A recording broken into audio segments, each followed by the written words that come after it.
So, hello everyone. We are back with another lecture of Indian economic development. Myself, Dr. Sri Krishna. We are here starting with the unit third of this NCERT, current challenges facing in the Indian economy. So, this section, ये जो वाला ये section है, इतना ज़्यादा बहुत ज़्यादा conceptually difficult नहीं है. इसमें हमें जो भी मोटा मोटा कंसेप्ट है वो हम समझेंगे. इसलिए there was not major things to make a PPT. That's why I have straightforward took the NCERT pages, and from that NCERT we will learn. So the chapter is human capital formation in India. Human capital formation की क्या state है, पहले कैसा था, अब कैसा है, उसकी जो स्टेट है वो हम इस चैप्टर में देखेंगे. It is a important phenomenon. What is human capital, what is capital, how it is different from resource, वो सब हम इस लेक्चर में देखेंगे. And how it boost the economic activity, how it boost the economic growth. हम जो बोलते हैं कि India is in the middle of demographic dividend, वो जो डेमोग्राफिक डिविडेंड है वो चीज़ क्या है, वो आज हमें ह्यूमन कैपिटल वाले कंसेप्ट में से समझेगा. So let's start.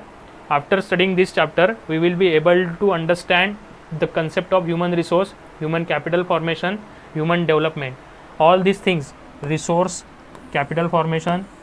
After the resource, when we train the resource, that will transform into the capital, and after having a human capital, that human capital will lead to human development. What is the difference between resource, capital and development? We will see in the upcoming slides. The second learning objective is links between the development in investment in human capital and economic growth. Apart from that, we will learn about the state of India's educational attainment. जो human capital है उसके दो major attainment रहते हैं कि health and education. तो इस chapter में हम एजुकेशन के बारे में पढ़ेंगे, हेल्थ हम चैप्टर 8 में पढ़ेंगे. So let's get started.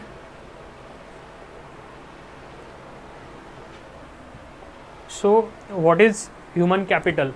हम जो भी कंट्री की पॉपुलेशन है, टोटल जितने भी सिटीजन्स है, छोटे बच्चे से लेके बूढ़े तक, ये सारे ह्यूमन रिसोर्स है. इसको हम बोलेंगे कि दे आर ह्यूमन रिसोर्स. कि जैसे हम रिसोर्स बोलते हैं कि नॉन मटेरियल रिसोर्स जो रहते हैं, सपोज़ किसी का नॉलेज है, या फिर मटेरियलिस्टिक रिसोर्सेज जो है कि सपोज़ कोई माइन है, वहाँ पे जो भी बॉक्साइट मिलेगा वो एक रिसोर्स है. उसको जब हम कहीं तो भी यूज़ करेंगे, फैक्ट्री बनाएंगे, वो फैक्ट्री में जो बॉक्साइट से जो स्टील बनेगा, वो स्टील से हम फैक्ट्री बनाएंगे, कोई तो भी स्टील प्रोडक्शन प्लांट बनाएंगे, वो प्लांट से कोई दूसरी नई मशीनरी बनेगी. I have already explained the concept of capital goods and capital machinery to you in the previous chapters. So एक रिसोर्स से जब हम कैपिटल बनाते हैं, उसको प्रोसेसिंग करके वो कैपिटल से बहुत ज़्यादा आगे आप प्रोडक्शन बना सकते हो. जो आपकी इकोनॉमिक ग्रोथ है वो मल्टीप्लायर इफेक्ट में होगी. कि एक्सपोनेंशियली जो ग्रोथ बोलते हैं हम लोग कि ये जो ग्रोथ कर्व है एक्सपोनेंशियली जो बढ़ता है, so that happens because of the capital. Resource से इतनी ज़्यादा ग्रोथ नहीं होती है, लेकिन जब रिसोर्स को हम कैपिटल में कन्वर्ट करते हैं तो कैपिटल से बहुत ज़्यादा एक्सपोनेंशियल ग्रोथ होती है. Same happens with the human resource as well.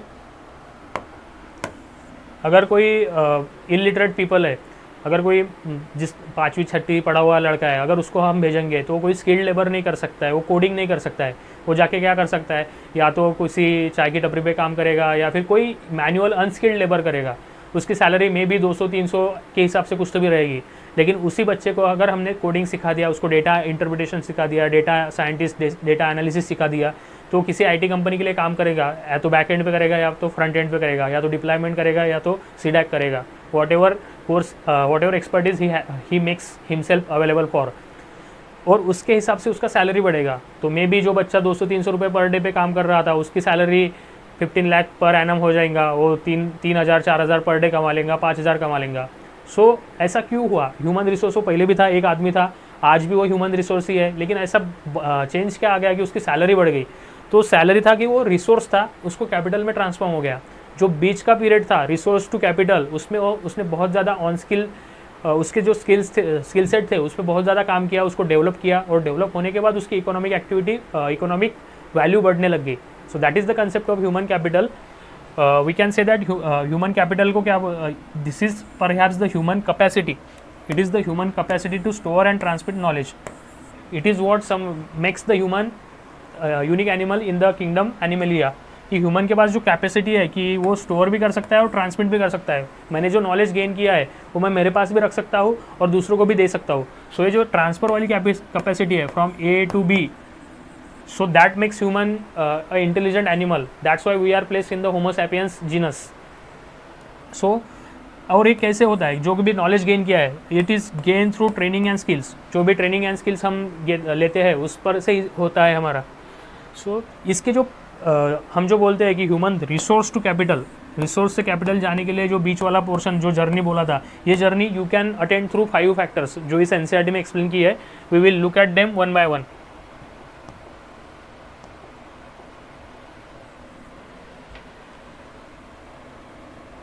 सो पहली बात तो यही जो मैंने बोला, रिसोर्स टू कैपिटल कैसे जाना है। What is human capital?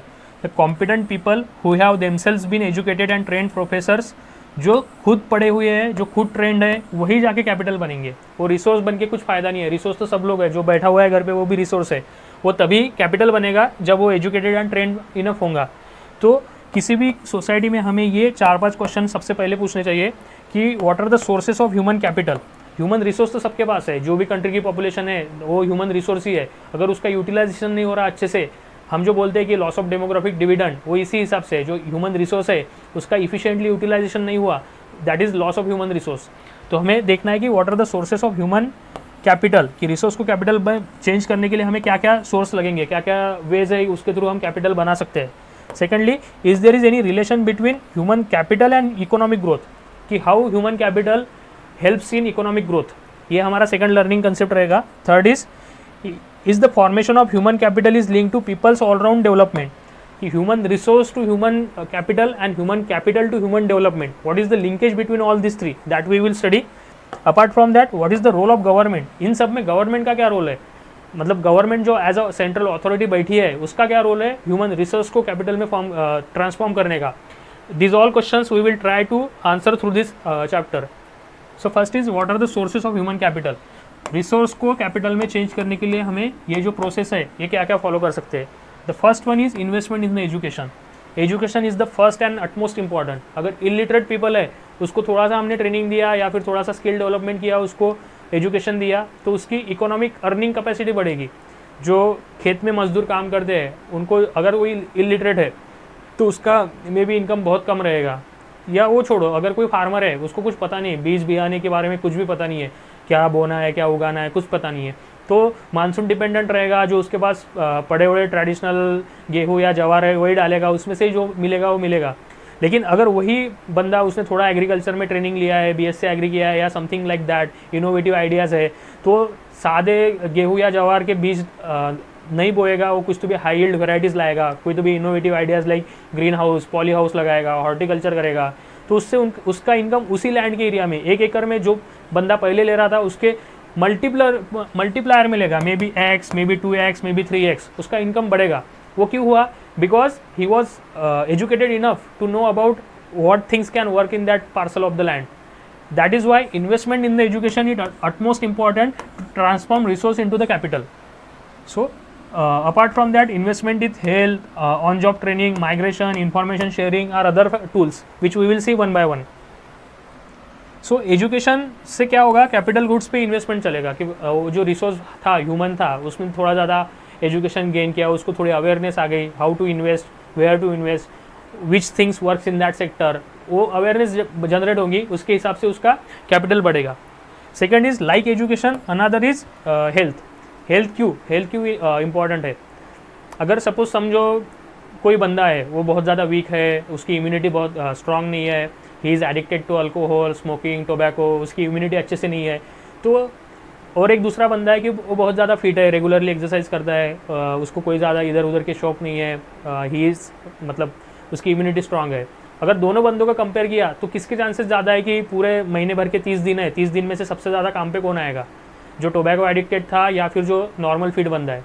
तो obviously the simple answer is that जो फिट है वो बंदा, उसकी पॉसिबिलिटी ज़्यादा है कि वो 30 दिन में से मैक्सिमम डेज काम पे आएगा। So the labour productivity increases if the labourers are fit enough. अगर वही फिट नहीं है तो वो बहुत ज़्यादा सिक रहेंगे, तो उनकी मैनुअल लेबर कैपेसिटी भी उतनी नहीं रहेंगी, वो स्ट्रांग नहीं रहेंगे, वीक रहेंगे। एंड सेकेंडली सिक बहुत ज़्यादा अगर रिपीटेडली सिक होने लग गए तो उनके अपसेंटिज्म बहुत बढ़ेगा on the job. So that's Y expenditure on the health is an important source of human capital formation. अगर हेल्दी पीपल है, हेल्दी लेबर है, तो रेगुलरली आएगा और एक स्टेबल इकोनॉमिक आउटपुट मिलेगा. जो इकोनॉमिक आउटपुट का रेशो है वो ऐसा नीचे ऊपर नहीं जाएगा because of the labour force unavailability. अगर स्टेबल है उसकी हेल्थ तो ये स्टेडी ऊपर ही जाएगा. तो हेल्थ में क्या रहता है अभी, if we have to transform the human resource into capital, we know कि हेल्थ एक इंपॉर्टेंट फैक्टर है. तो हेल्थ में भी 3 टाइप के हेल्थ आते हैं. One is preventive health, one is curative and one is social health. तो प्रिवेंटिव में क्या आएगा कि डिसीज़ को होने से पहले ही हमें उसे प्रिवेंट करना है. तो मे बी वैक्सीनेशन, ये जो हम प्रिवेंटिव बोलते हैं, जैसे कोविड के टाइम में हमने लॉकडाउन लगाया था और बहुत ज़्यादा अग्रेसिव वैक्सीनेशन किया था. तो वी नो दैट 60% के ऊपर जब वैक्सीनेशन सबका हो गया था तो we all have heard about this term herd immunity. Herd immunity सबने बोलना चालू कर दिया था कि अब हर्ड इम्यूनिटी आ गई है पॉपुलेशन में, तो हमें कुछ मास्क पहनने की ज़रूरत नहीं है, नेचुरल इन्फेक्शन आ चुका है, we have got immunity against the corona virus. So that is what is called as preventive. हमने होने से पहले ही प्रिवेंशन ले लिया था कि हमें नहीं होना चाहिए, इसलिए हम वैक्सीन ले रहे थे. क्यों? हमें जॉब प्रोडक्टिविटी कम करना नहीं था, हमें सिक नहीं गिरना था, हमें हॉस्पिटलाइज नहीं होना था. Second is curative. अभी जो सपोज़ किसी को डेंगू हो चुका है, अगर जिसको हो चुका है उसको जल्दी से जल्दी रिकवर करना. अगर डेंगू का पीरियड 1 महीना रहेगा और उसको अच्छे से ट्रीटमेंट दिया तो we can reduce it to 15 days, the weakness period after dengue. अगर ट्रीटमेंट अच्छे से दिया, कुछ अच्छा खाना पीना खाया तो 15 दिन में रिकवर हो जाएगा. लेकिन उसका अगर ट्रीटमेंट ही अच्छा नहीं रहा या डिलेड चालू रहा या उसने अच्छा खाने पीने पर ध्यान नहीं दिया, so that may prolong to 1 month और मे बी 1.5 month. सो जितना भी ज़्यादा प्रोलॉन्ग करेगा उतना लॉस है इकोनॉमिक एक्टिविटी में. सो that is Y along with preventive health, curative health is also important in human capital formation. Third is social awareness. कि हम जो बोलते हैं कि जो भी लेबरर्स की बस्ती होती है वो बस्ती बहुत ज़्यादा स्टैंडर्ड ऑफ लिविंग अच्छा हाई नहीं रहता है. बस्ती में रहने वाले, चौल में रहने वाले लोग, उनका हाइजीन लेवल बहुत ज़्यादा लो रहता है, बहुत ज़्यादा क्राउडिंग रहती है, छोटे छोटे स्पेस रहते हैं उसमें रहते हैं. उसकी वजह से क्या होता है, वेक्टर बॉर्न डिसीजेस या फिर कोई communicable diseases, vector borne diseases like malaria, typhoid, communicable diseases like TB वगैरह, ये बहुत ज़्यादा स्प्रेड होते हैं. बिकॉज ऑफ दिस रिपीटेडली उनका हेल्थ स्टेटस इन्फेक्टेड रहता है, वो बहुत ज़्यादा लेबर प्रोडक्टिविटी कम कर देता है. But suppose if we have social awareness in that population regarding health and hygiene, sanitation, तो उनके अगर सैनिटेशन हाइजीन अच्छा रहा तो उनकी हेल्थ अच्छी रहेगी, हेल्थ अच्छी रहेगी तो लेबर प्रोडक्टिविटी अच्छी रहेगी. That's why we need to invest in social health as well along with preventive and curative. So that is what is mentioned here. ये हो गए हमारे 2 factors, first is education, second is health. So human resource को capital में transform करने के लिए जो थर्ड जो है वो है ऑन जॉब ट्रेनिंग. सपोज एक बंदा, उसका कंपनी का पैकेज था 3.2 लाख पर एनम. हम सब लोग देखते ही है कि TCS is very well famous for 3.2 lakh package. उसने ऑन जॉब कुछ भी नहीं किया. एक बंदा था जो जिस कोडिंग पे लगा था उसी स्टेज पे बैठा है, वही प्रोजेक्ट कर रहा है. एक दूसरा बंदा है वो 3.2 लाख पर एनम पे लगा था, लेकिन उसने जॉब पे जब था तो उसमें मशीन लर्निंग भी सीख लिया, आर्टिफिशियल इंटेलिजेंस भी सीख लिया, डेटा साइंस भी सीख लिया. मतलब वो खुद को अपग्रेड कर रहा है, वही के वही स्टैग्नेट नहीं हुआ है.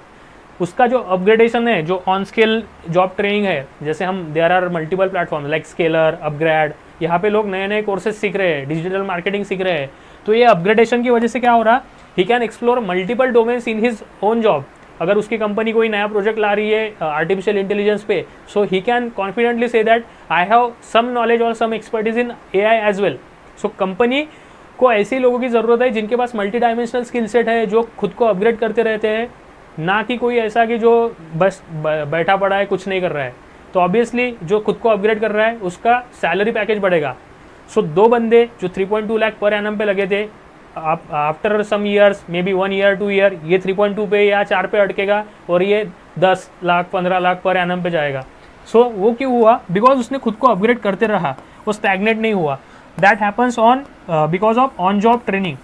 ऑन जॉब जो डिफरेंट हम कोर्सेज करते हैं, उसकी वजह से हमारा कैपिटल जो है, ह्यूमन रिसोर्स टू कैपिटल, उसका एक्सपोनेंशियली ग्रोथ होता है.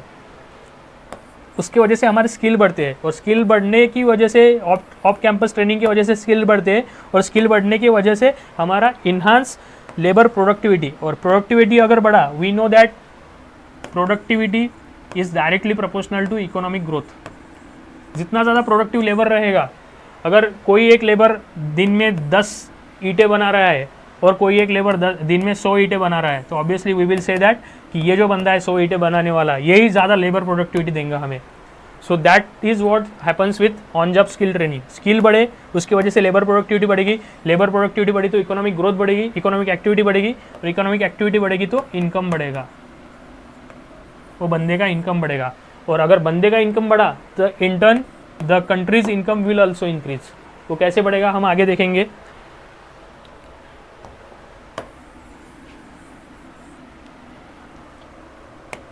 The fourth thing is migration. We migration कैसे ह्यूमन रिसोर्स को कैपिटल में ट्रांसफॉर्म करेगा। जो बंदा वहीं पे था, मतलब एक किसी गांव में था, from A point to B गया, इसने माइग्रेट कर लिया, तो इसकी वजह से ह्यूमन कैपिटल कैसे चेंज होगा। सपोज ये बंदा ये रूरल एरिया में रहता था, रूरल एरिया में रहता था, उसके पास ग्रेजुएशन किया था उसने, लेकिन सपोज इसने मास्टर्स किया था, मास्टर्स इन इकोनॉमिक्स, और ये पढ़ा रहा था 10वीं के स्टूडेंट्स को वहाँ पे इकोनॉमिक्स, और यही बंदा फिर अर्बन सेटअप में आ गया। He was masters in economic, और यहाँ पे आने के बाद उसने ग्रेजुएशन वाले बच्चों को पढ़ाना चालू कर दिया। सो यहाँ पे 10वीं वाले बच्चों को पढ़ा के उसको 30,000 सैलरी मिल रही थी, और यहाँ पे ग्रेजुएशन वाले बच्चों का आके कॉलेज में आके पढ़ाने के बाद उसको सपोज 1.5 लाख या 1 लाख सैलरी मिलने लग गई। सो बढ़ गया ना, उसका ह्यूमन कैपिटल ही बढ़ गया, इकोनॉमिक ग्रोथ हो गई। बिकॉज रूरल एरियाज़ में ज़्यादा अपॉर्चुनिटीज़ नहीं रहती है, वहाँ से माइग्रेट करने के बाद तुम अर्बन एरियाज़ में आ गए तो आपकी अपॉर्चुनिटीज़ बढ़ेगी। जितनी ज़्यादा डाइवर्स अपॉर्चुनिटी बढ़ेगी उतने ज़्यादा कंपटीशन भी रहेगा आपको, और अगर कंपटीशन रहेगा तो you will excel in your job. तो जितना what you bring to the table, जो आप टेबल पे ला सकते हो, उस हिसाब से आपकी वैल्यू होती है इन द मार्केट। अगर आपके पास कुछ नहीं है तो कोई आपकी वैल्यू नहीं करेगा। लेकिन you are masters in economic and you are coming to teach the college graduates, so obviously आपकी यहाँ पे बहुत ज़्यादा डिमांड होगी rather than teaching to the 10th class economics. यहाँ पे बहुत ज़्यादा सिंपल कंसेप्ट रहेंगे, यहाँ पे कॉम्प्लेक्स कंसेप्ट रहेंगे, और जितनी ज़्यादा कॉम्प्लेक्सिटी रहेंगी उतनी ज़्यादा आपको रिवॉर्ड मिलेगा। So migration is also one factor for transforming human resource into the capital. Apart from that, fifth is information. Information also leads to transforming human resource into the human capital. So information से कैसे होता है, जो market चल रहा है, market कैसे चलता है हमने देखा था लास्ट लेक्चर में।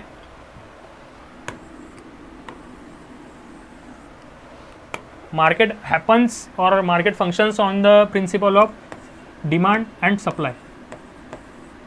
डिमांड एंड सप्लाई का जो भी है, जिसकी ज़्यादा डिमांड है उसकी ज़्यादा सप्लाई होता है।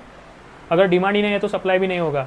This is the simple principal. हमने देखा था PDC, production, distribution and consumption. वही प्रोड्यूस बनेगा जिसका बहुत ज़्यादा डिमांड होगा, वही डिस्ट्रीब्यूट होगा जिसकी ज़्यादा डिमांड होगी, वही ज़्यादा कंज्यूम होगा जिसकी ज़्यादा डिमांड है, और जिसकी डिमांड है वही सप्लाई में आएगा। सो that is what the principles of economics. And वही सेम रहता है कि ये इन्फॉर्मेशन हमें मार्केट में क्या चल रहा है, आगे का फ्यूचरिस्टिक ट्रेंड क्या है, अभी जो चल रहा है वो सस्टेनेबल है या नहीं है, 5 साल बाद ये धंधा चलेगा या नहीं चलेगा, ये सारी information share relating to labour market जो भी है वो हमारा ह्यूमन रिसोर्स पे ही काम करेगा। हमने देखा है कि अनस्किल्ड लेबर जो भी है, अभी बोल रहे हैं कि एआई आएगा, आर्टिफिशियल इंटेलिजेंस आएगा और जॉब खाएगा। दैट इज़ मतलब कुछ हद तक वो फैक्ट भी है कि अनस्किल्ड लेबर्स की इतनी ज़्यादा ज़रूरत नहीं रहेगी। Even in coding we have seen that कि मैनुअल टेस्टिंग और ऑटोमेटिक टेस्टिंग, जो ऑटोमेटिक टेस्टर है वो बहुत ज़्यादा आ रहे हैं because of AI, but manual tester का इतना काम नहीं है। सो ये अपने को देखना है कि if you are on going in the computer sector, so manual testing की जगह पे हमें ऑटोमेटिक टेस्टिंग पे ज़्यादा कोर्सेस करने हैं। This is what it is something related to information, कि हमें देखना है कि ट्रेंड कैसा चल रहा है, फ्यूचरिस्टिक क्या चलेगा, आगे चल के फॉसिल फ्यूल पे चलने वाले हैं या नहीं चलने वाले हैं। We are going to have hydrogen fuel. So ये जो सेंस करना है और ये इन्फॉर्मेशन को डाइजेस्ट करके कॉम्प्रिहेंड करके उससे कुछ तो भी नया बनाना है। So that is what is related to information sharing. और जो हम जो भी बोलते हैं कि एप्पल की वॉच या फिर आईफोन या फिर एकदम पहले इतने बड़े बड़े पीसी आते थे, अभी छोटा हैंडबुक आ गया। सो ये कहीं तो भी किसी ने तो भी सेंस किया था अर्लियर कि हमें ये करना है यार, इतना बड़ा computer is not handy, if we can innovate in this we can have a small laptop और small tablet. So because of this information those persons they were once human resource, now they have transformed themselves into human capital। जैसे अभी भी हम बोल सकते हैं कि Nvidia आपने एक कंपनी का नाम सुना होगा जो अमेरिका में अभी वो company around 70 to 75% semi conductor chips सबको सब प्रोवाइड कर रही है ऑल अराउंड द ग्लोब। वो कंपनी की स्टार्टिंग एक कैफ़े में हुई थी, दो दोस्त थे वो कैफ़े में बैठे थे इन 2005।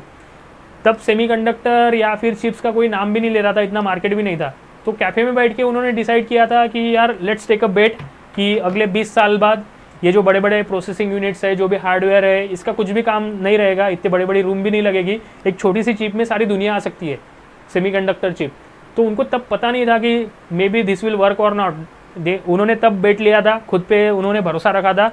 दे have invested in that and now they are around 72 to 75% suppliers of the semiconductor in whole world. सबसे ज़्यादा मार्केटिंग उसी कंपनी का है अभी, जो रेवेन्यू है। So that is what is related to information sharing. आपको मतलब कुत्ते के जैसा सेंस करना है कि क्या चलेगा, अभी क्या चल रहा है, आगे क्या चलेगा। That is what can transform the resource into the capital. So हमने we have seen 5 factors who can transform the human resource into the capital. कौन कौन से 5 थे? First was education, second was health, third was on job training,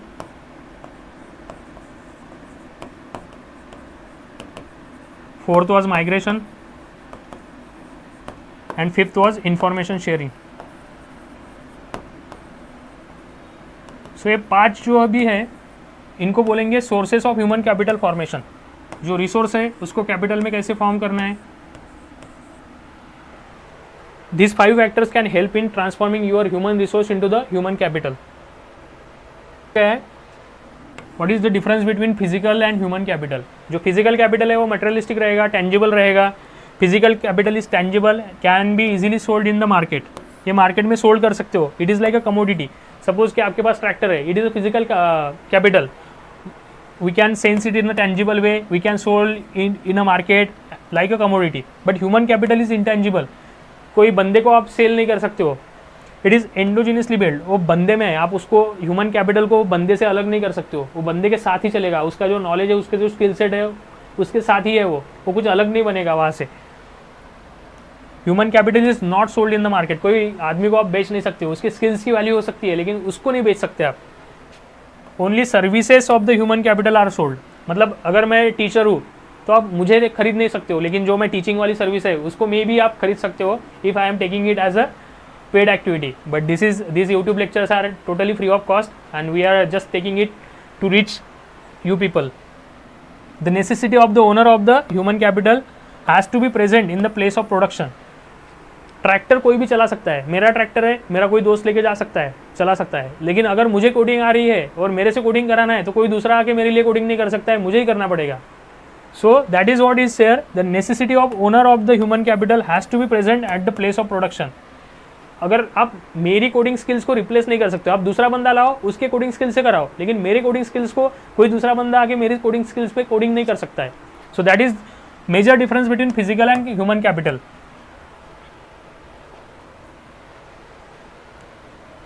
so next question, हमने first question देख लिया, what are the sources of human capital. Second is what is the relation between human capital and economic growth. It is simple logic that जितना ज़्यादा capital formation रहेगा उतना ज़्यादा economic growth रहेगा। इसको बोलते हैं मल्टीप्लायर इफेक्ट। जब हम बजट पढ़ेंगे तब हम देखेंगे कि there are 2 types of receipt, two types of expenditure, revenue expenditure and capital expenditure. जब हम रेवेन्यू एक्सपेंडिचर करते हैं तो उसका जो रिटर्न है, अगर समझो हमने 1 रुपया खर्च किया और उसमें से रिटर्न रेवेन्यू एक्सपेंडिचर में से आता है अराउंड 0.98 ऐसा कुछ तो भी, या 0.90 ऐसा रहता है। So the multiplier effect is less than 1। जितना खर्च कर रहे हैं उससे कम वापस आ रहा है।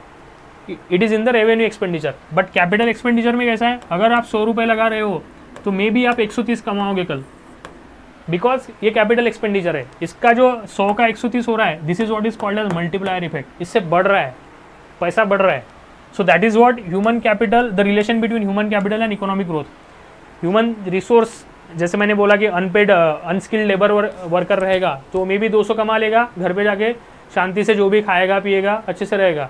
लेकिन वही अगर स्किल्ड लेबर है, कोई तो भी इंडस्ट्री में काम कर रहा है, 10 लाख 15 लाख कमा रहा है, तो उसके पास खुद का खर्चा भगाने के बाद भी बहुत ज़्यादा रहेगा। तो जितना भी रहेगा वो he will invest in may be नए फ्लैट लेगा, नई गाड़ी लेगा, नई मे बी लग्जरी कार्स लेगा, तो वो जो है ना economy will run on that principle कि जितना ज़्यादा फिर डिमांड बढ़ेगी, जितना ज़्यादा इकोनॉमिक ह्यूमन कैपिटल रहेगा, जितनी ज़्यादा इसकी कमाने की कैपेसिटी रहेगी, उतना ज़्यादा वो अगर ह्यूमन कैपिटल बहुत ज़्यादा रहा, इसके पास बहुत ज़्यादा पैसा रहा, तो he will demand more goods. अगर डिमांड बढ़ा तो इकोनॉमी में हमें सप्लाई भी बढ़ाना पड़ेगा, सप्लाई बढ़ेगा, और सप्लाई बढ़ा तो फिर ये जो साइकिल है डिमांड सप्लाई की, he this cycle will run more faster faster faster, और इसकी वजह से सर्कुलेशन ऑफ मनी होगा, बहुत ज़्यादा मनी सर्कुलेट होगा फिर से, और सर्कुलेशन के बाद जो मल्टीप्लायर इफेक्ट आएगा उससे होगा इकोनॉमिक ग्रोथ। जब हम 12th की मैक्रो इकोनॉमिक्स एनसीईआरटी पढ़ेंगे तब हम देखेंगे कि व्हाट इज़ मल्टीप्लायर इफेक्ट और इससे कैसे नेशनल इनकम में नेशनल इनकम कैसे बढ़ता है। So that is the relation between human capital and economic growth.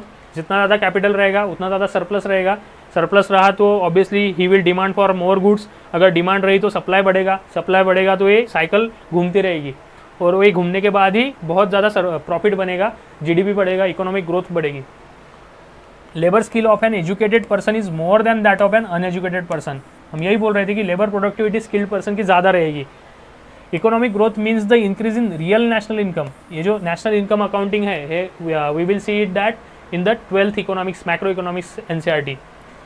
Both education, health, on job training, job market, information and migration, जो हमने factor sources of human capital देखे, अगर हमने through this sources we have made human capital so much capable that it will lead to boost in the economic growth. So that is the relation between human capital and economic growth. जितना ज़्यादा capital बढ़ेगा उतनी ज़्यादा economic growth बढ़ेगी। Simple relation है और उसका logic मैंने समझाया how it happens. Enhanced productivity of human beings is not only towards increasing labor productivity but also stimulates innovations and creates ability to absorb new technology. जितना ज़्यादा labour productivity रहेगा, जो बंदा पहले एक दिन में जो बंदा मे बी 10 पैकेट्स बिस्किट बना रहा था, आज वो 100 बना रहा है, तो उसके पास टाइम बच गया है। जो काम वो 7 दिन में करने वाला था वो मे बी 2 दिन में 4 दिन में ख़त्म कर लेगा, तो बचा हुआ टाइम जो है उसको उतना ज़्यादा स्पेस मिल रहा है, तो वो और ज़्यादा थिंक करेगा कि और मैं क्या नया नया इनोवेटिवली कर सकता हूँ, मे बी इसकी बिस्किट की क्वालिटी अच्छा कर सकता हूँ, मे बी इसका पैकेजिंग अच्छा कर सकता हूँ, मे बी और कोई नई मशीन ला सकता हूँ, नया फ्लेवर ला सकता हूँ ताकि मेरा सेल बढ़े। सो लेबर प्रोडक्टिव अगर बढ़ गई तो टाइम ज़्यादा बचेगा, टाइम बचेगा तो इनोवेशन आएंगे, इनोवेशन रहेंगे तो नए नए टेक्नोलॉजीज रहेंगे। So this is how labour productivity बढ़ाना क्यों ज़्यादा इंपॉर्टेंट है, तो इसका ये रीज़न है। ह्यूमन कैपिटल बढ़ा मतलब लेबर प्रोडक्टिविटी बढ़ेंगी, और labour productivity will in turn lead to innovations and new technology formation. The availability of educated labour force facilitates adoptment of the new technology. कैसे होगा हमने अभी देखा। The human capital growth in developing countries has been faster but the growth per capita in real income has not been that fast. अभी ये concept कैसे है, human capital formation in developed country and developing country, ये दो countries में क्या difference है। सो developed countries में क्या है कि ह्यूमन कैपिटल पहले से फॉर्म हो चुका है। हम अगर देखेंगे कि जब इंडस्ट्रियल रिवॉल्यूशन चालू हो गया था ब्रिटेन में, उससे 100 साल बाद इंडिया में चालू हो गया था। So we are lagging behind by 100 years during that phase. हमने वो बहुत ज़्यादा ब्रिज अभी कम किया है, लेकिन still we have some gap between western developed countries and developing countries, जो कि इंडिया है। सो वहाँ पे ह्यूमन कैपिटल इतना ज़्यादा इफिशिएंट हो गया है, उनकी लेबर प्रोडक्टिविटी इतनी ज़्यादा है कि थ्रू आउट द ईयर उनकी प्रोडक्टिविटी ज़्यादा होने की वजह से उनका इकोनॉमिक ग्रोथ हो गया, और इकोनॉमिक ग्रोथ को इवनली डिस्ट्रीब्यूट होने की वजह से उनका पर कैपिटा, पर इंडिविजुअल इनकम भी बढ़ गया है, because it is a long drawn process. अभी in the context of developing countries like India क्या हुआ है, हमारी ह्यूमन कैपिटल फॉर्मेशन की जो जर्नी है बहुत ज़्यादा लेट चालू हो गई। We can say that around 1990s जब कंप्यूटर रिवॉल्यूशन आया था, तब ह्यूमन कैपिटल पे बहुत ज़्यादा हम ध्यान देने लग गए, on skilling, on job training, migration etcetera etcetera. तो हमारा इकोनॉमिक ग्रोथ तो हो रहा है, we are growing at a rapid pace, we are the fastest growing economy in the world. Soon we are currently 5th largest economy, soon we are targeting to become a 3rd largest economy.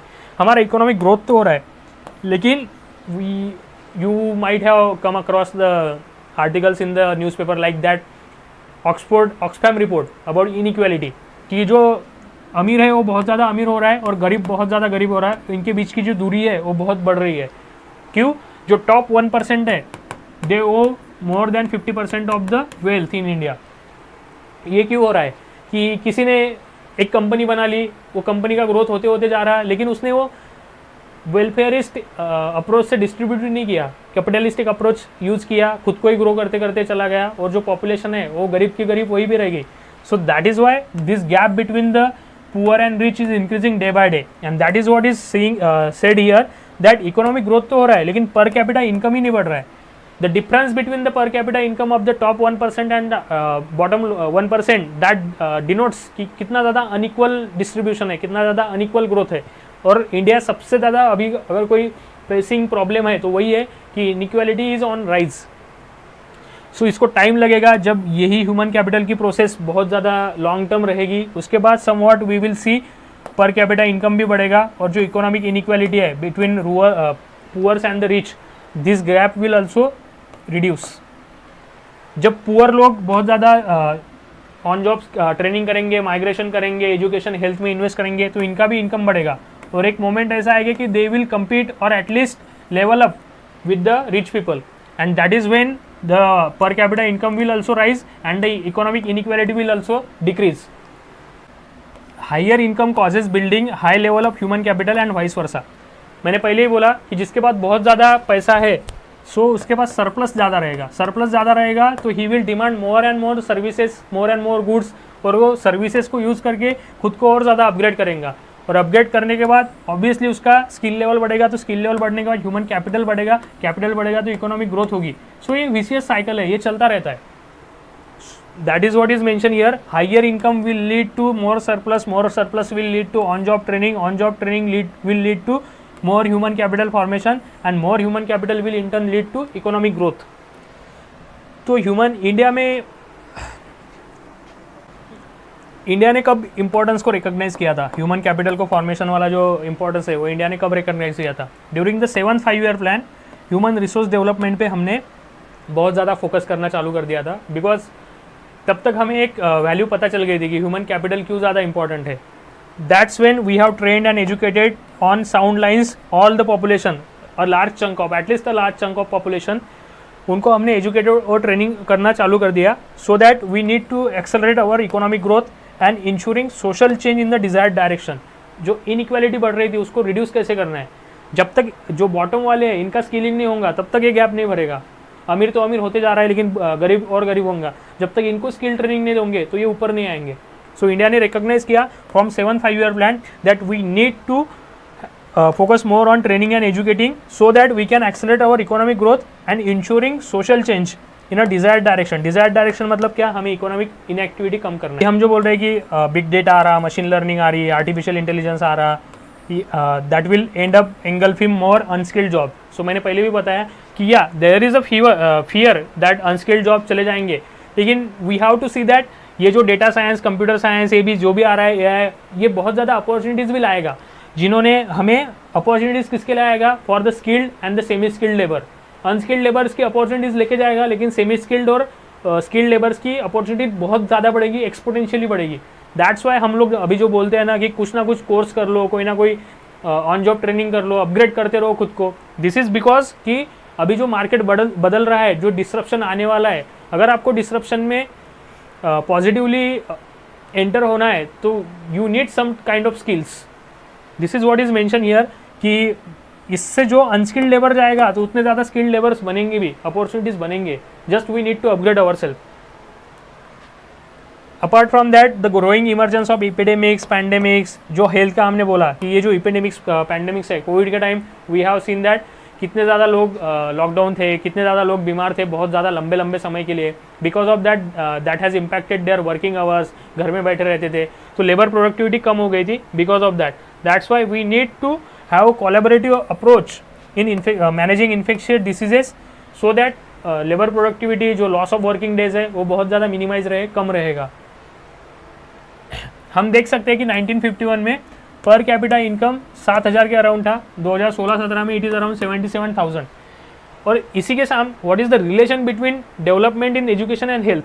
हम जब भी देखेंगे कि IMR, suppose we will take about IMR पहले 146 था, IMR अभी 33 है. So definitely we can say that कि per capita income there is not a direct linkages. हम डायरेक्टली बोल सकते नहीं है, लेकिन ये बोल सकते हैं कि देखो IMR पहले ज़्यादा था तो पर कैपिटा इनकम कम था, अभी IMR कम हो गया तो पर कैपिटा इनकम बढ़ गया. So there might be some linkages. हमने जैसे बोला IMR denotes the health factor, अगर हेल्थ ही कॉम्प्रोमाइज़ रहेगी तो कैसे आदमी ज़्यादा काम कर सकेगा, ज़्यादा प्रोडक्टिविटी ला सकेगा। अगर IMR इन्फेंट मॉर्टेलिटी रेट ज़्यादा रहेगा, बच्चे बहुत जल्दी मृत होंगे, तो बहुत ज़्यादा रिपीटेड प्रेगनेंसी आएगी। रिपीटेड प्रेगनेंसी आ गई तो that mother will be handicap, she will not enter into the work force. Apart from that the mental trauma with IMR that will be more on the family, so उसकी वजह से उनका labour productivity कम रहेगा। So we can make such linkages.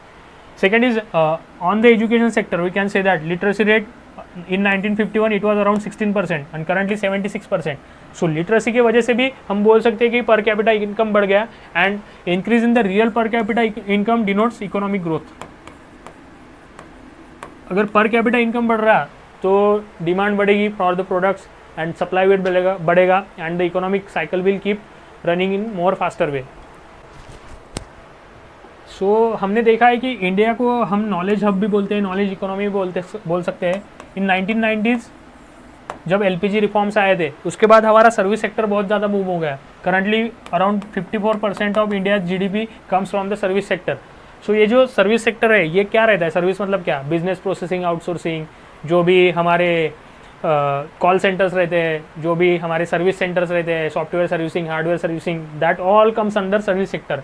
इसको हम बोलते हैं नॉलेज बेस्ड इकोनॉमी, कि इसको आपको स्किल लेबर चाहिए जो कि इंडिया में अबंडेंटली अवेलेबल है एट चीप कॉस्ट। हमारे पास बहुत ज़्यादा इंजीनियर्स है जो कि स्किल्ड इनफ है to provide software services to the multinational companies. So that is why India is called as knowledge economy. It is the hub of software industry along with knowledge economy. And ये क्यों हुआ? Because of the IT। हमने देखा है कि Bangalore, Pune are the IT hubs. यहाँ पे बहुत ज़्यादा कंपनीज काम कर रही है, मल्टीनेशनल कंपनीज के बहुत ज़्यादा ऑफिसेस है। और इसके कैसे और एक एग्जांपल बोल सकते हैं कि अभी अगर आप किसी रूरल विलेज में भी जाओगे तो वहाँ पे एटलीस्ट कुछ ना कुछ लोग तो भी ईमेल यूज़ करते हैं। गवर्नमेंट की जो ई-गवर्नेंस सर्विसेज है वो बहुत ज़्यादा एकदम लास्ट माइल तक गई है, एकदम लास्ट टू लास्ट, मतलब जो भी खेड़ा वगैरह रहता है वहाँ तक भी आ गया है। You must have heard about common service centre. ये जो सेंटर्स है वो गाँव में बहुत ज़्यादा गवर्नमेंट की सुविधा प्रोवाइड कर रहे हैं। So that is what is related to service sector industry, and that is why India is called as knowledge economy. Because of the labor force has knowledge, that's why they are excelling in the service sector. So now we will see about what is the relation between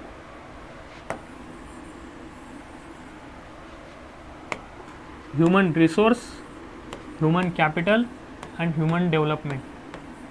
so resource और capital में क्या difference हमने देख लिया है कि जो 5 चीज़ें बोली थी हमने, education, health, on job skilling, migration, information sharing, इसकी वजह से we can transform the human resource into the human capital.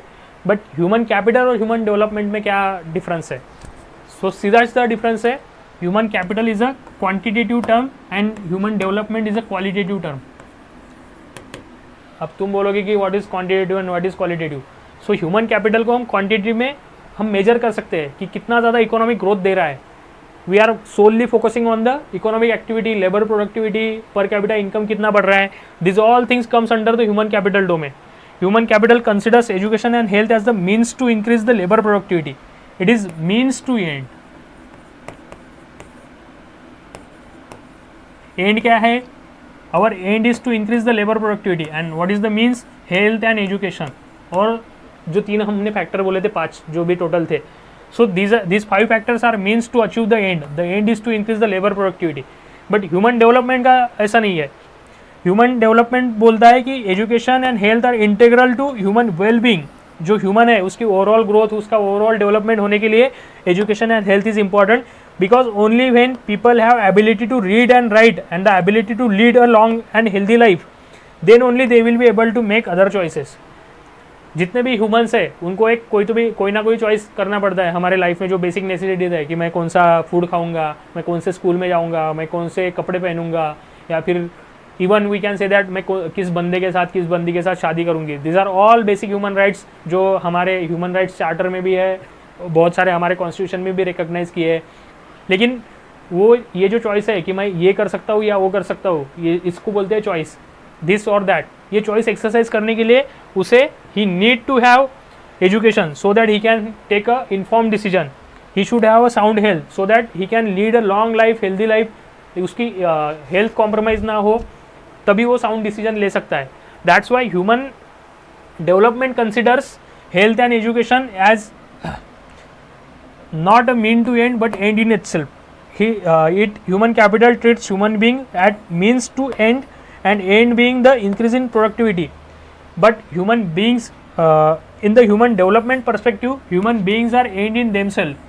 कि जो बंदे हैं उनका ऑलराउंड डेवलपमेंट होना चाहिए, उनकी लेबर प्रोडक्टिविटी बढ़े ना बढ़े, उनका डेवलपमेंट होना चाहिए, ऑलराउंड डेवलपमेंट. सो ऑलराउंड डेवलपमेंट क्या है? They will be able to exercise their choices. Choices किस में?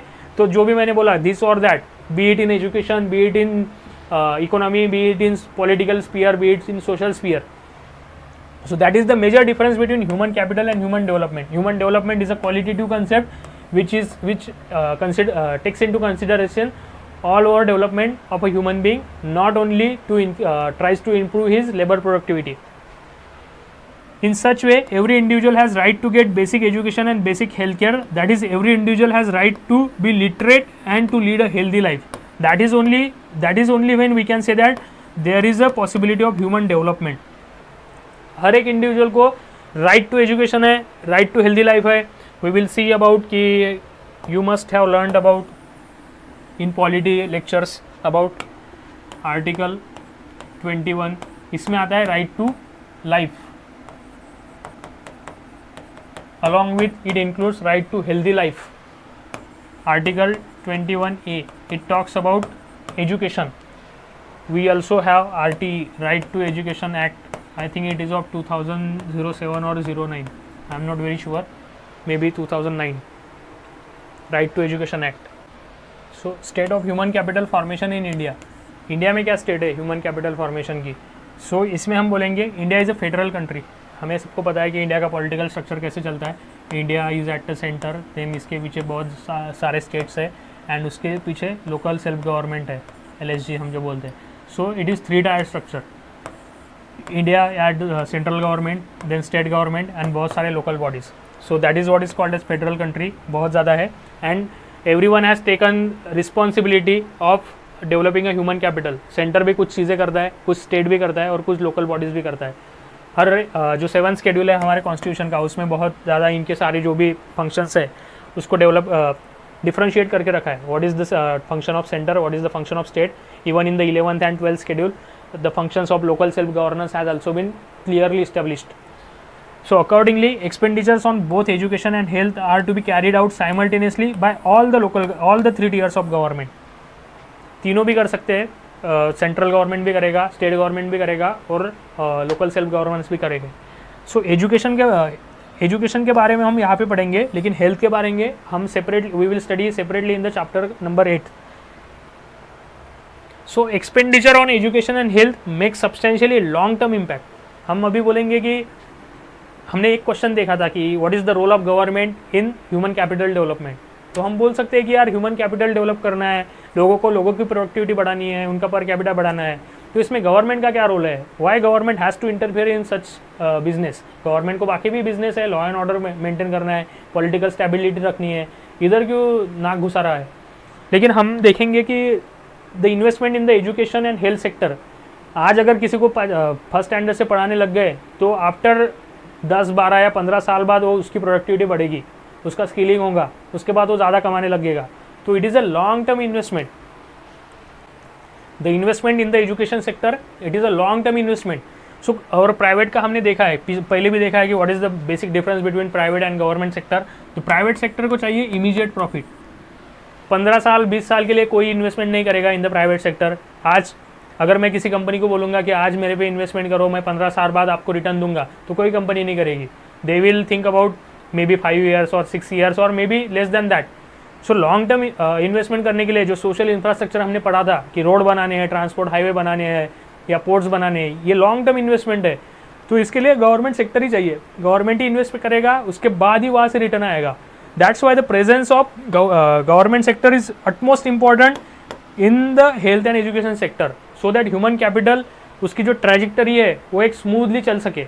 जो पहले ह्यूमन कैपिटल डेवलप था उससे ज़्यादा डेवलप अगले 10 साल में रहेगा, उससे ज़्यादा डेवलप अगले 20 साल में रहेगा. That's why the presence of government sector is utmost important Apart from that, government sector can also help in formation of the rules as well as ensure that private providers of these services adhere to the standards. जो भी private sector provide कर रहा है health and education, वो कोई एक standards को maintain करके रखे, कोई बोगसबाजी ना हो वहाँ पे. Along with that and they charge the correct price. कोई एक्सॉर्बिटेंट प्राइसेस नहीं है, कोई वहाँ पे किसी को मैनिपुलेट नहीं कर रहा, एक्स्ट्रापुलेट नहीं कर रहा, ज़्यादा से ज़्यादा एक्सपेंडिचर नहीं लगा रहा. To regulate the private sector there has to be government sector. अगर गवर्नमेंट नहीं रहेगा तो फिर मोनोपोली आ जाएंगी, देन प्राइस मैनिपुलेशन आएगा. जैसे मैंने पहले भी बोला था कि जियो सिनेमा और हॉटस्टार का एग्जांपल दिया था. जब हॉटस्टार मोनोपोली था तो हॉटस्टार बहुत ज़्यादा सब्सक्रिप्शन फी ले रहा था for team India's matches as well. But जब से जियो सिनेमा इंडियन टीम के मैचेस ब्रॉडकास्ट करने लग गया एट फ्री कॉस्ट, तो उसके बाद हॉटस्टार को भी ये वर्ल्ड कप फ्री में दिखाना पड़ा. ये क्यों हुआ? Because there was competition between Jio Cinema and Hotstar to grab the market. अगर सिर्फ जियो सिनेमा रहता था या फिर सिर्फ हॉटस्टार रहता था, so they might have charged the subscription fee not 150 rupees, maybe 500 rupees. That's why competition has to be there. Monopoly is not a way out in a economy. Apart from that, government का भी एक restriction चाहिए कि तुम price ceiling रह सकता है, तुम्हारे ये criteria रह सकते हैं, so that quality has to be adhered. That's why the presence of government setup in health and education is utmost important. So education का कैसा है setup इंडिया में? इंडिया में at the central level there is Ministry of Education, at the state level there are Ministry of Education in each state. So both level पे ministry है. उसके बाद different departments है of education. बहुत सारी bodies है like NCERT which devises the syllabus, UGC है जो university के related है, then All India Council of Technical Education जो vocational training या फिर जो भी engineering या फिर technical courses है उस पे oversight रखती है. In Ministry of Health, at the central level there is Ministry of Health, at the state level there are Ministry of Health. Apart from that, at national level there is National Medical Commission जिसमें सारे doctors की repository है. It provides guidelines to the doctor कि कैसे करना है. Then there is ICMR which is expert in medical research. Apart from that, there are many other bodies which help in health and education. In a developing country like India with large sector population, many living below the poverty line cannot afford access to basic education and healthcare facilities. और जहाँ पे ये basic health and education को afford नहीं कर सकते, वहाँ government का रोल आता है. हम जैसे बोलते हैं कि अन्न वस्त्र निवारा, ये जो बेसिक नेसेसिटीज़ है that has to be fulfilled so that human rights violation will not happen. We can provide a welfareistic approach to the human development, which is the goal of our preamble as well.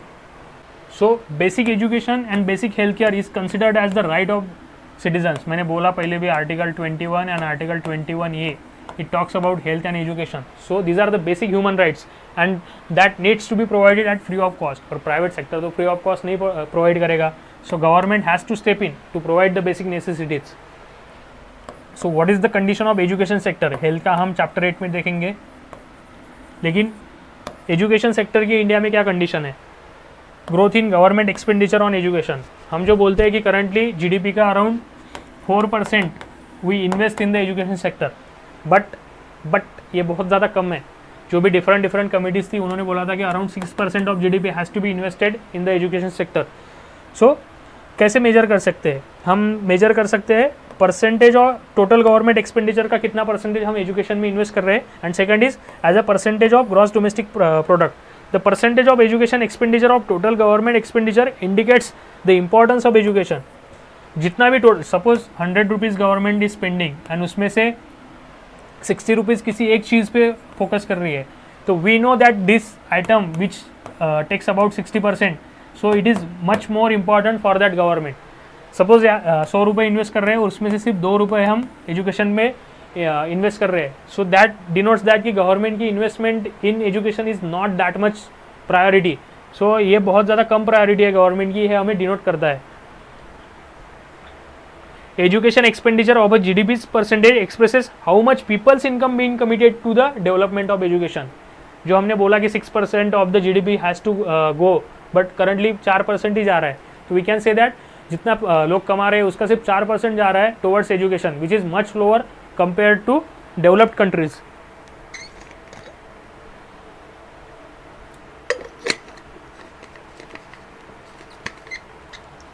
1952 से लेके 2014 तक पहले government का total expenditure से 7.92% was expenditure on the education, ये अभी 15.7% हो गया, और परसेंट ऑफ जीडीपी का 0.64% से 4.13 हो गया है, and the need is for 6% of the GDP. ये यूनिफॉर्म नहीं है, there are irregular rise and fall fluctuations है, and that's why there is not much growth in the education and health sector. इसमें से भी जो भी जितना जा रहा है अराउंड 4% जा रहा है, उसमें से majority is taken by the elementary education. Elementary मतलब first standard to fifth standard या eighth standard. It takes a major share of total education expenditure, and share of higher and tertiary education is somewhat very much limited. Higher tertiary मतलब research scholars, then PhDs, then doctors, super specialists, then MTechs.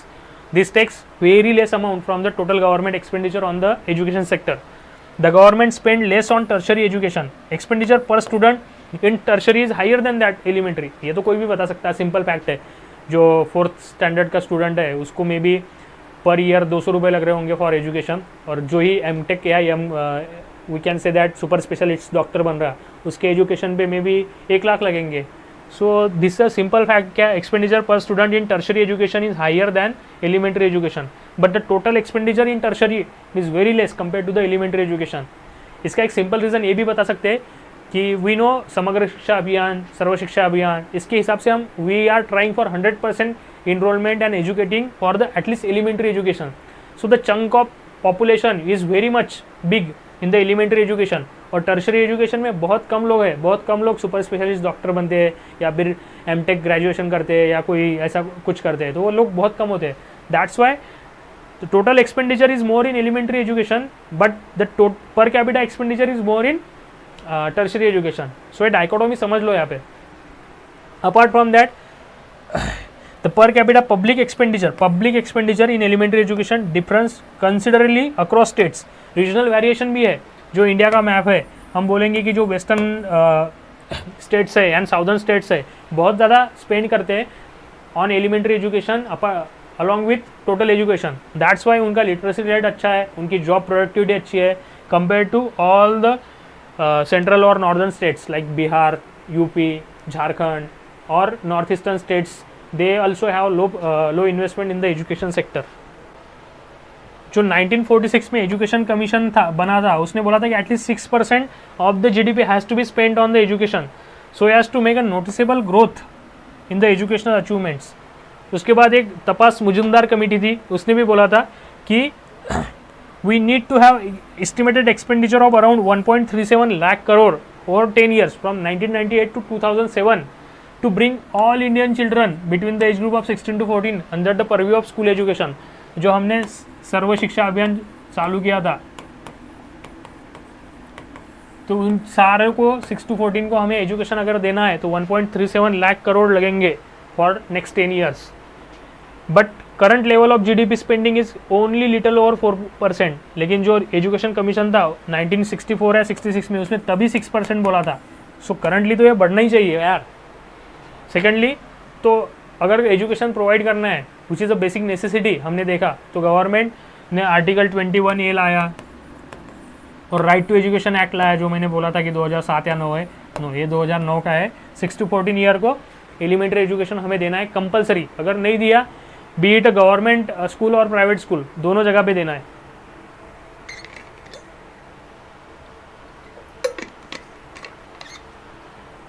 Education sector में invest करने के लिए जो भी पैसा है वो कहाँ से लाएंगे, तो government is coming different periods में या फेजेस में डिफरेंट आइडियाज़ आते हैं।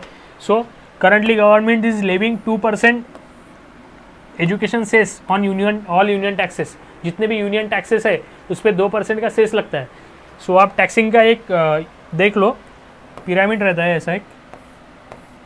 Suppose this is a tax, इसके ऊपर लगता है सरचार्ज और उसके ऊपर लगता है सेस।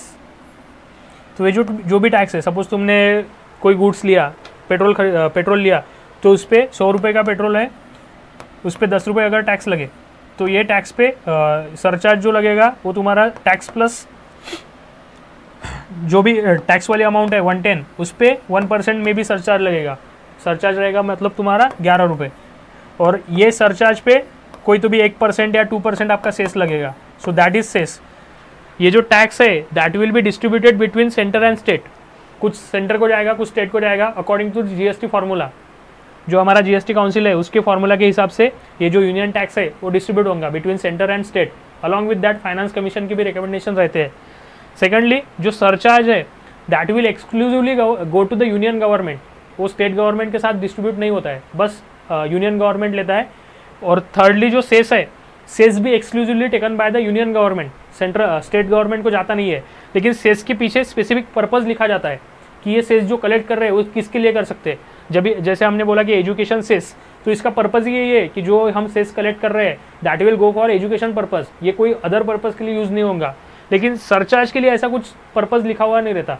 जो भी सरचार्ज जमा होगा वो government can invest in education, may be invest in health, may be invest in sports, building new sports stadium. तो सरचार्ज के लिए कोई बंधन नहीं रहता है गवर्नमेंट के ऊपर, लेकिन सेस के लिए बंधन होता है।